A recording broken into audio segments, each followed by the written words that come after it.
I appreciate the extremely hard work that the majority leader, and I've told him this, and the president, I've told him that, our distinguished chairman, I've told him that the work they've done to get the best possible deal under extremely difficult circumstances.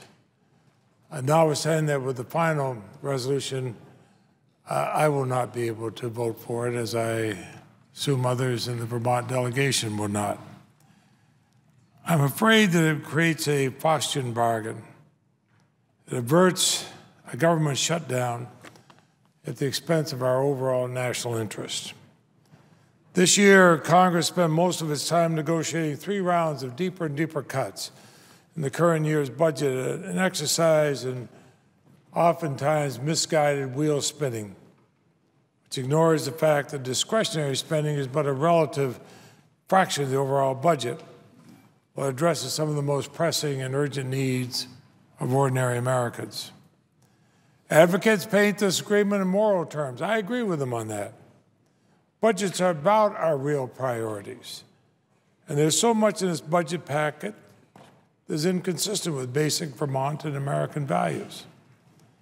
Drastic cuts to anti-hunger programs for low-income women and children, elimination of Vermont's weatherization program, cuts to economic development programs that grow jobs in my state of Vermont are not my idea of prudent sacrifices.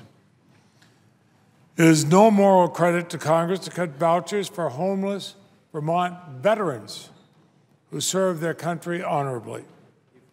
Nor does Congress cover itself in glory to deny first-generation Vermonters help in going to college because of cuts to the TRIO program. Is it a moral good to eliminate housing counseling for low-income families facing foreclosure, or to slash small stipends for seniors who are on Meals on Wheels? Now, estimates of these cuts in my little state range as high as $150 million. Tremendous burden at a time we face the worst time since the Great Depression. Now, the reason we're here, as a column pointed out very well in our national papers yesterday, is because even though we had an agreement to pass an omnibus bill last December, the last minute, those on the other side of the aisle who had agreed on that reneged, and of course we were not able to get the 60 votes necessary in the Senate. I had supported that omnibus budget bill, even though there was enormous cuts in it.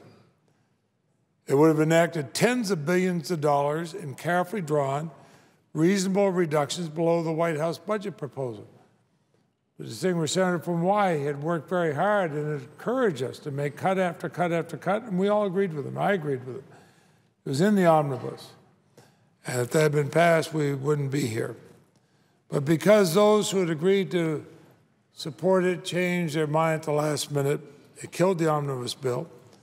It forced the Congress into a series of stopgap funding bills, and now into a slapdash continuing resolution. In addition to the cuts in the omnibus bill, I also supported reductions of billions more. And I voted for billions of dollars of cuts in short-term reductions in the continuing resolutions earlier this year. Now, some who tout this round of cuts as the most important and as the largest cuts of discretionary spending in history are the same ones who pushed through hundreds of billions of dollars of tax cuts to companies that ship jobs overseas, American jobs overseas, greatly adding to the profits of our oil companies who are now charging us $4 a gallon for gas and more. Pushed through for multi-millionaires, many of whom said they didn't want the tax cut. Pushed it through nonetheless. And the correlation between those spending cuts and those unfunded tax cuts is direct. It's unflattering to the proponents of both initiatives. And frankly, Madam President, I'm tired of being lectured on fiscal sanity from those who voted for an unnecessary war in Iraq, saying that that is because of 9/11, even though, as we know from every single report that has come out, Iraq had absolutely nothing to do with 9/11. But we spent $1 trillion, thousands of American lives, tens of thousands of other people's lives in Iraq. And then for the first time in the history of this country, instead of paying for a war, as we always have in the past, we say, oh no, we'll borrow the money. And by the way, we'll give you a tax cut too. So who paid for that war in Iraq? The men and women who valiantly fought there and their families who waited, wondering if they would come back alive, broken, or dead, and often were given the worst and grimmest news. They're the only ones who sacrificed. Everybody else got a tax cut, and we borrowed the money from China and everywhere else to pay for a war we never should have been in. And $1 trillion later, 10 years later, we still are spending tens of billions of dollars there. Now, some corporations, some others made a lot of money. We didn't. And then we spent another 8 or 9 years, we shouldn't have been in Afghanistan doing the same thing, borrowed the money for those. So it seems that our soldiers paid a great burden. American people paid a great burden, but boy, some made out like bandits, and I don't want any lectures from those who gave the bandits their bag of gold. I yield the floor.